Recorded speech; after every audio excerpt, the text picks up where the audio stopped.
Hi, this is Jason from Horrific Nightmares. Welcome back to the Terror in the Isles Challenge. This is a segment I'm doing with my good buddy, Joe the Horror Man, where we're going to examine the films from Terror in the Isles.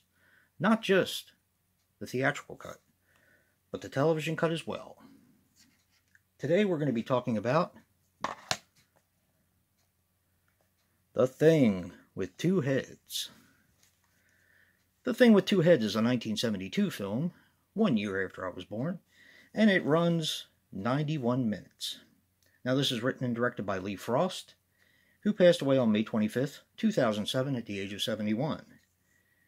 He was responsible for The Pickup, Police Women, and Private Obsession. Now this stars Roosevelt Rosie Greer as Jack Moss. He was in Reggie's Prayer, Rabbit Test, and Skyjacked. Ray Milland as Maxwell Kirshner.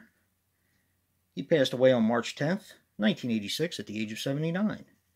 He was in The Lost Weekend, Love Story, and The Uninvited. He was also in Frogs, which we've already discussed. And Don Marshall as Dr. Fred Williams. Love that name. He passed away on October 30th, 2016 at the age of 80. He was in Terminal Island, Sergeant Riker, and a ton of TV. Okay, this movie is a blast.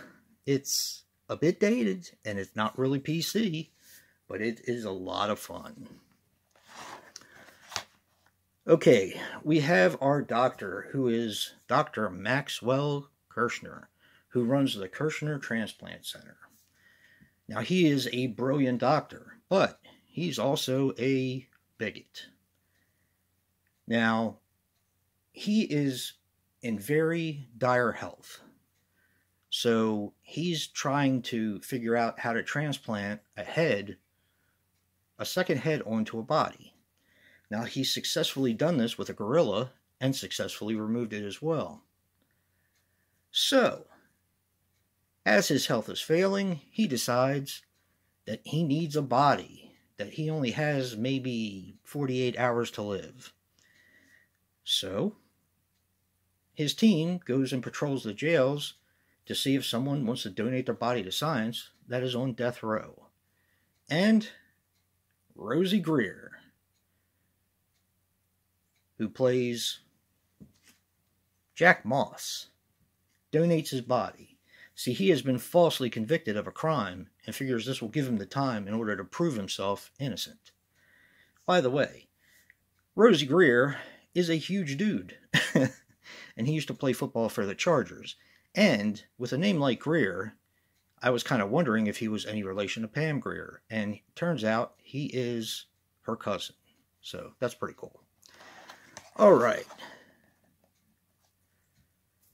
Now, this is a kind of a light-hearted horror movie. It is a horror movie. It's a sci-fi movie. It's a B movie, but it's a lot of fun.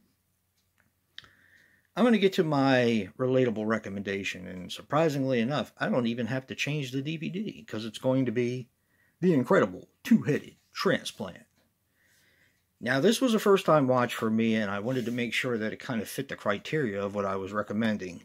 And it does. Now, they are very different movies, but they're kind of the same at the same time. Now, they were a year apart. I believe The Incredible Two-Headed Transplant, I believe it came out in 1971, if I'm not mistaken. Yes, 1971. So they were 1 year apart, and this one is a lot darker. The Incredible Two-Headed Transplant. Kind of the same story. They're experimenting with putting another head on a human body. But this one, you have a kind of a dim-witted country boy who's huge. That's the body and the one head. And then you have the psychopath's head on the other one. So it kind of becomes a darker type film. Now, the cool thing about this is you have a very young Bruce Dern, and I don't think I've ever seen him that young. And you also have Casey Kasem in this one, who plays a pretty big character in the film. I had actually never seen anything with the late Casey Kasem in a film. And if you don't know who Casey Kasem is, come on. What are we doing here? Everybody's got to know who Casey Kasem is. It's your top 40. Yeah. Anyway, check out The Incredible Two-Headed Transplant. Like I said, it's darker. And I don't like it as much as The Thing with Two Heads, but it is still good in its own right because it takes the story in a different direction. It's a lot darker.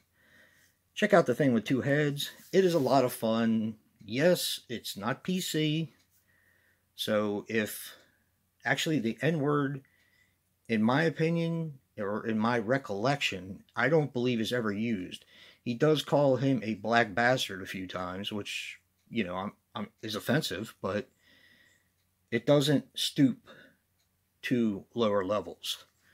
So while it's not PC, it's not that bad. And to be honest with you, the African American people in this film are actually the heroes. So they're the good people. So yeah. Check out the Thing with Two Heads and The Incredible Two-Headed Transplant. Two very different movies that have the same theme. Don't forget to check out Joe's review and see what he picked as a recommendation. And if you like what you see in here, hit that like button and subscribe. And until next time, peace.